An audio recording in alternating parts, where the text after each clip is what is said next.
We still have not recovered from the pandemic. And we're seeing that not just in Edmonton, but across Canada. It's very hard to be well in a sick society. Higher rates of poverty. We're still seeing slightly higher unemployment. We're still seeing higher interest rates. We're still seeing many challenges.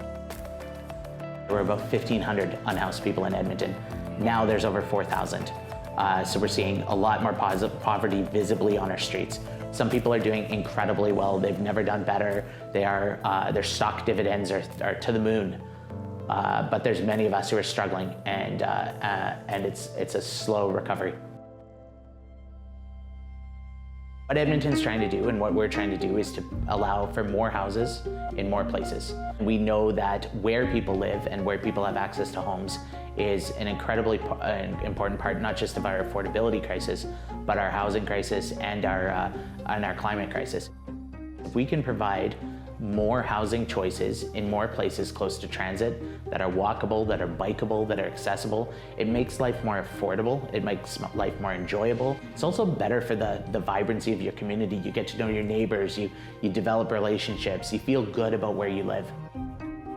We have a very small amount of non-market housing, public housing, cooperative housing.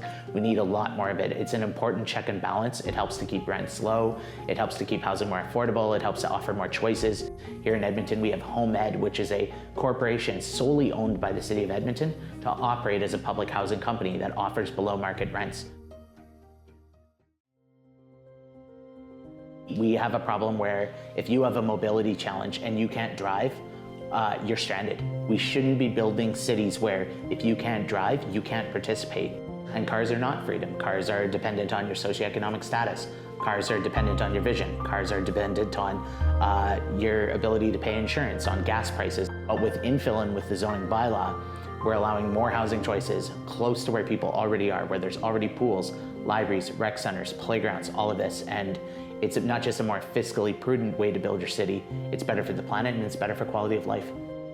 It's about what is good for people. And whether you're a young child or a senior, we want to make a city that is friendly for everyone.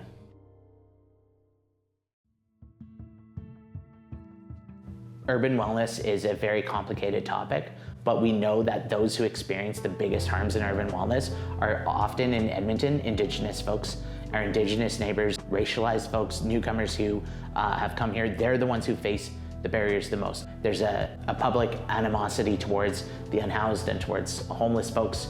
You're hearing that more and more, but you scratch the surface of that and it quickly becomes racism. We need to wrestle with the causality.